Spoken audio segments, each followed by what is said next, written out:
So tired. I want to go back to bed. Hello gentle viewers, and welcome to my channel. My name is Edith, and I like to show and tell my craft stuff to strangers on the internet. So please, come in, hang out, it's fun. Today I'm making a two-piece inspired by an outfit that Rose McGowan's character, Paige Mathews, wore in Charmed.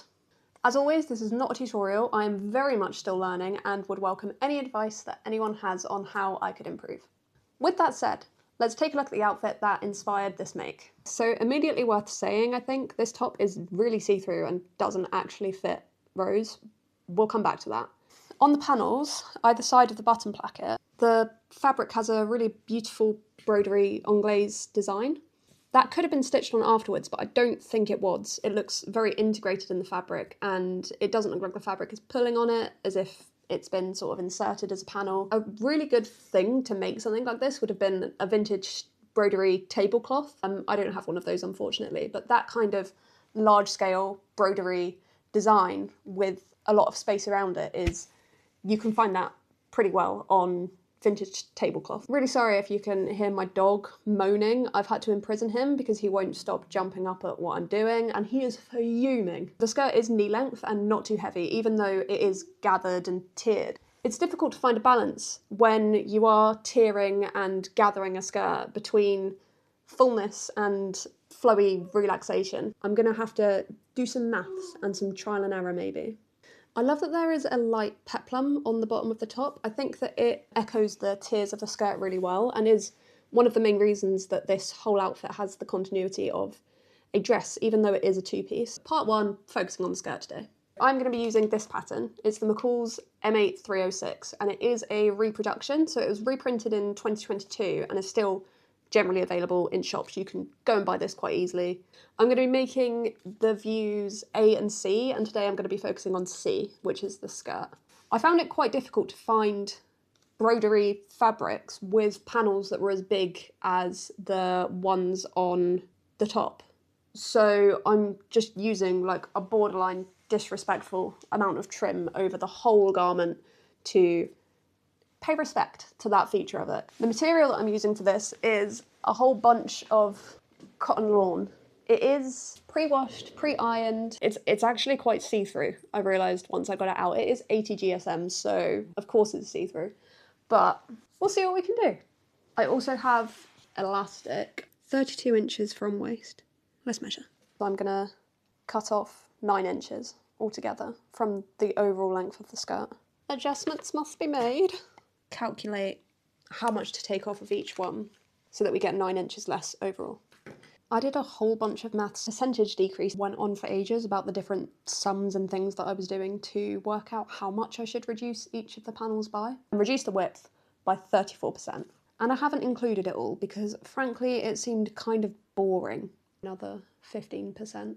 If that is something that you would be interested in me explaining through in a future video, please let me know. You can just eyeball it, it's not that complicated. I just enjoy maths. Equally, if you're happy that I have skipped it and that is all good with you, then you can also say. Though I do have my calculator stuck in fractions. I can't remember how to change it, so that's not the first answer it gives. If anyone knows how to change my calculator back to decimals instead of fractions, please help. In the end, I'm going to be making the skirt out of panels that are 8.5 plus waistband tall times 20.4. I think there's 2 of those. Then a panel that is 9 times 21 inches tall and wide. And there's going to be 4 of those. And then a panel that is 9 times 22. And that's going to be cut 8 times. This was the original size of one of my centre panel pieces. And this is the size that I have adjusted it to. Future me, did I make a mistake? Is this an error in judgment? I've got to cut out 14 rectangles. This is the reason I own a cutting mat and rotary blade. Totally forgot that I actually hate rotary cutters. With right sides together, stitch section 13 together, leaving one seam open above casing line. I'm not going to use a French seam like I did last time because, as I learned from that skirt, it's a bit bulky for a skirt with a ruffle. or a skirt with any kind of tiers. What I am going to do now is just pin all of the panels together how they need to be arranged. Join all of them in a long line and then connect them afterwards. Jake the dog has been totally chilling out. I put his favourite radio station on. He's like, "Where's my Radio 3?" And as soon as I start talking, he gets irate again. He just wants to come and be involved. Whilst I am pinning all of these sections, I thought that we could chat about what I've been researching this week, which is the history of paper patterns, because when I was looking up this specific pattern and looking up when it first came out, I found out that McCall's have been making patterns since... I've made notes on the years because I can't remember numbers. They have been making patterns since the early 1870s, which is just mad. There's a really cool book by Joyce Spannabel Emery. It's called The History of Paper Patterns. I'm thinking of getting it or borrowing it from a library. It looks super interesting. From a cursory look at the free resources that are available, the first paper patterns, like tissue paper patterns that look like what we have today, were produced by Ebenezer Butterick, so the Butterick line. He got the idea from his wife in 1863. The thing that made Butterick more like the patterns that we have today than what had gone before was that he introduced graded sizing. So that meant that the patterns he sold were sold in a particular size, whereas before that, patterns were sold as one size, and then the sewist had to make calculations and deductions and change the pattern by 34%. It didn't come in the size that they needed. Before that, sewing patterns were available to trace in magazines and periodicals from as early as 1770. The Gentleman's Magazine of Fashion also had tissue paper patterns available to buy with each issue, starting in 1846, but again, that was only in one size. Between 1863 and 1948, the Butterick pattern evolved to become more like a paper pattern that we would have today. So that's separate printed instructions and lines printed on the actual paper rather than just the pattern cut out at a particular size in an envelope with a picture on the front. Next, after Butterick, comes James McCall, who was Scottish but lived in New York. He started the McCall's Pattern Company in 1870, so not too long after Butterick. But they didn't start printing on patterns, so they just had the cutout shape until 1919. Whilst researching for this, I found out that there is a company, or there was a company called Weldon's, who were the first big pattern producer in England, where I live. And I'd never heard of them before. And I can still buy Weldon's patterns on eBay. I think they stopped trading in the 1950s though. So pretty long ago. That's like 70-year-old patterns. I can still get them on eBay. They started producing patterns in 1879.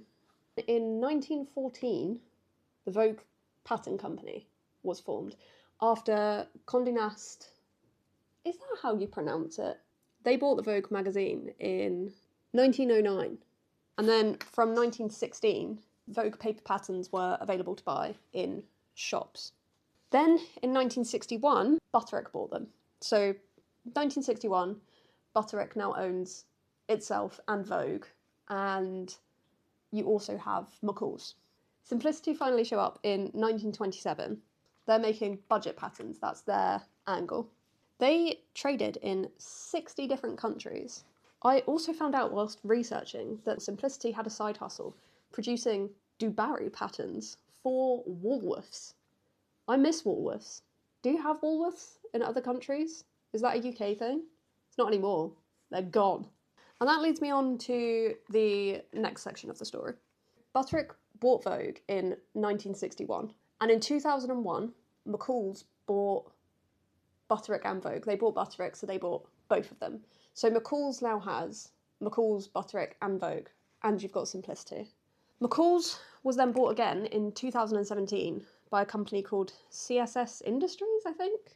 Yeah, CSS Industries. And then in 2017, they also bought Simplicity. So now one company, 2017, owns all four of those legacy big pattern brands. Then in 2020, They are acquired by a UK-based company called the IG Design Group, and they acquired it as part of their US division. Between then and 2025, Joann's in America goes into bankruptcy twice and is eventually sold off to a liquidator. Places where you can go look at paper patterns, purchase them, going out of business. I know even in the UK, the shops where I used to go to purchase paper patterns and to look through the books and pick them out, they have gone completely online. In 2025, IG Design Group sells off their US division, so sells off the big four, to a liquidator. People have suggested that what happened with Joann's was one of the main reasons that this happened. To today, a lot of people are pretty concerned that that's going to mean an end to paper patterns, that they're not going to be printed and produced anymore. I feel like if that does happen, there will probably be more demand for services printing in A0. Like, there's a few different places in the UK that I can send A0 files to that I've bought digitally online, and they will print them on a thin paper for me. More independent presses, that's never been a bad thing in history. And also, printing presses not being tied to big companies is also a great thing for independent designers, because they're going to be able to offer their digital patterns, and hopefully the facility to still print in those sizes will continue to be available. They might get more support, because I know a lot of people, myself included, do not want to be sticking A4 pieces of paper together, cutting them out, storing them. So I do think the demand for large A0 pattern printers will continue to be there. It is a bit sad. It's potentially the end of an era. It's a huge milestone in the history of paper patterns. Semi-recently, there was a exhibition thing installation put on in an old Woolworths store. I think that's a beautiful example of things being sad, things are gone, but that has left room for more creativity, and it's literally made space for people to fill it with art and forward-looking nice things. I am done.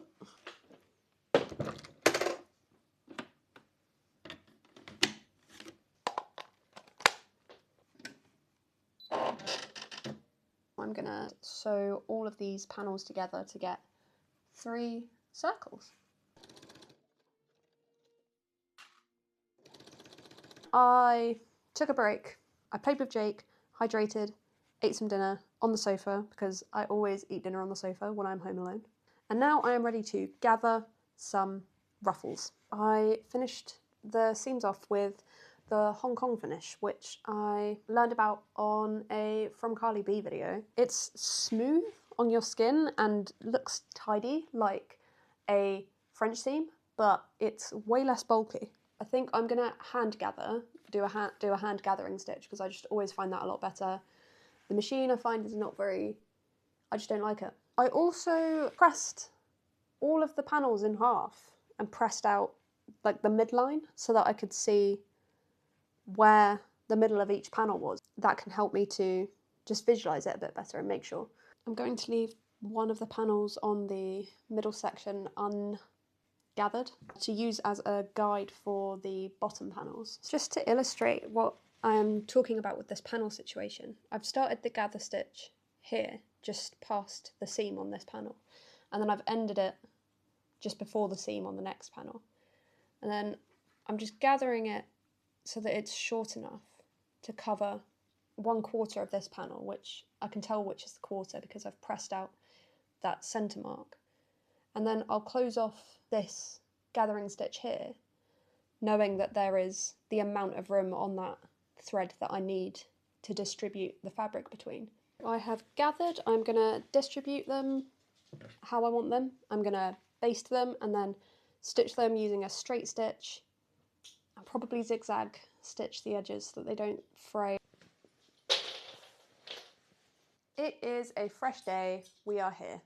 Last night I stopped working because I was just really tired and making like silly mistakes. Yesterday I attached the circles together in their tiers, and then this morning I pressed the hem and clipped this trim all the way around.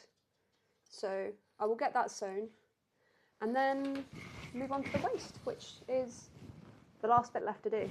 I was keeping such a close eye on the gathered layer of the skirt that I didn't realise that part of the non-gathered layers had folded underneath, and I accidentally sewed into them and had to unpick them and re-sew them, which I did this morning because last night, once I'd seen that I had done that, I was just like, nope, I'm done. It's marked the fabric a little. Can you see that? I'm not sure. I'm also adding an extra layer of fabric underneath the skirt, like behind the top 2 layers, just because it is very, very see-through. I cut out 2 panels that were the same width as the very top panel, and I just made that longer. And I'm going to attach those when I attach the waistband. I'm not quite sure how yet.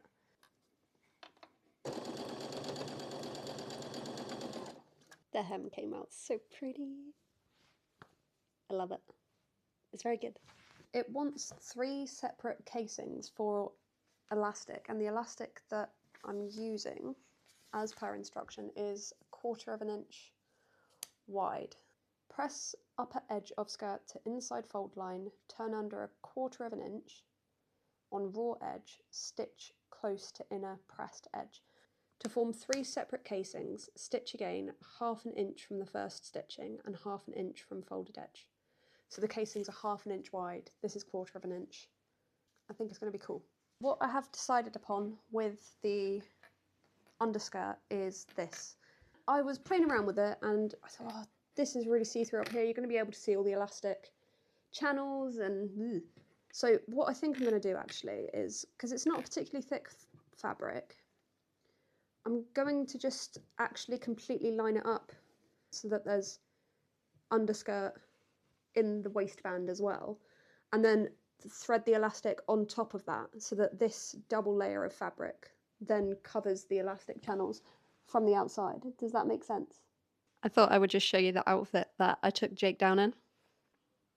It was an accident. This is one of the fun games that Jake likes to play. I crumble his treats into little pieces and roll them up in a blanket. As I'm going around fitting this in, I'm just snipping off all of these little threads hanging off the fabric, because if I sew them into the waistband underneath, because it's such a see-through fabric, you will be able to see them forever, and I don't want that. The next step is to sew 3 1/2 inch wide channels on the waistband. What I am going to do to achieve that is use the presser foot width to help me gauge where each channel starts and ends. So I've measured the distance between where the needle lands and the edge of the presser foot, and it is pretty much exactly 1/2 inch. And I've also measured the distance between the first line of stitching that I've done and the edge of the waistband. There is enough room, so I'm going to line this edge up with the edge of the presser foot to get my first channel, and then line the next row of stitching up with the edge of the presser foot, and then I should have 3 rows of stitching. Hopefully that will work. I've left a gap on each of them to insert the elastic. I got a bit over enthusiastic with this top one, but I'm going to go get a safety pin.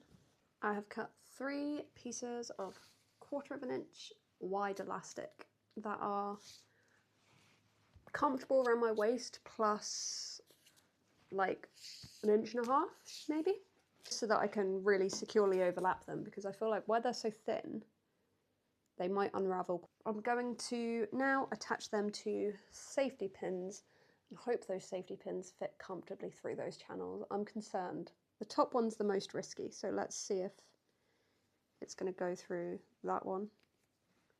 We're in. We're in. I learned a fun word the other day. Ecchymosis. It's an awesome word, isn't it? You can add spontaneous to it to get spontaneous ecchymosis. Comment with guesses, or if you just know what that is. Ecchymosis is a bruise. It's just a bruise. And a spontaneous ecchymosis is a bruise that you just don't know where it came from. I tried it on just to see how it fit on my waist, and I think I need to take about 4 inches out of each of the elastics. I'm going to do that and then close them up. Tried it on, it fits perfectly. Ah! It's done! I love it. If I lift up my shirt, you can see the elastic and the effect that's given. I think it's just fab. I really do. I love it. This is the finished skirt. I will do some twirling in a moment and then you will see it in all its glory. Do I have anything to say about the process? I'm really glad that I got to try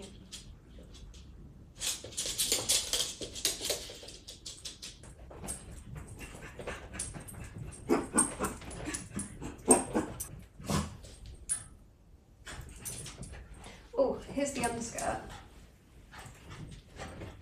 And that's not got as much movement as the whole skirt on its own would, I think, because I didn't widen the panel that goes below. Like this one, oh, this one would be great. You could just do anything in this, but I would add that. Next time I would put wider panel on the bottom of the underskirt as well. I'm gonna feed him. With Jake happily fed, I can now share my feelings on this skirt without interruptions. I have two things to say about the making of the skirt. Firstly, I'm really glad about the lesson I learned when doing ruffles, because ultimately I think I learned it without doing that much damage. I was paying too much attention to the ruffled fabric and neglected to keep a good enough eye on the unruffled layer, so next time I'll know that that's a risk and will hopefully just avoid it. Secondly, the underskirt. I'm really happy I added it, especially in the waistband because it just looks beautiful. But next time I would just remake the top two layers, because in this thin of a cotton lawn, it wouldn't have added loads of bulk and it would have made a much more comfortable item. There would have been more room to move my legs. This is the first time I've sewn an elastic waistband in this way with the 3 channels and the thin elastic, and I will definitely be using that again. I love the way it looks. It looks almost like shirring. I think it looks amazing. I'm really pleased with how it turned out. And the hem. The hem is just perfect. Absolutely no notes. That was spectacular. I am so pleased with the skirt and I really needed a win after how that top turned out last week. Next week I'm going to be making the top half of this outfit. If you want to see that video, you could subscribe and then YouTube will show it to you, and I would love it if you came back. Thank you so much for watching this video, and my parting questions are: what is your favourite pattern company and why? I don't have a favourite company because I don't think I have enough experience to choose a favourite yet, but I love to sew with just random patterns that I found on the internet, like ones that are out of print or just like, who are these people? And as always, to see us off, here are some awkward videos of me trying to get a thumbnail picture.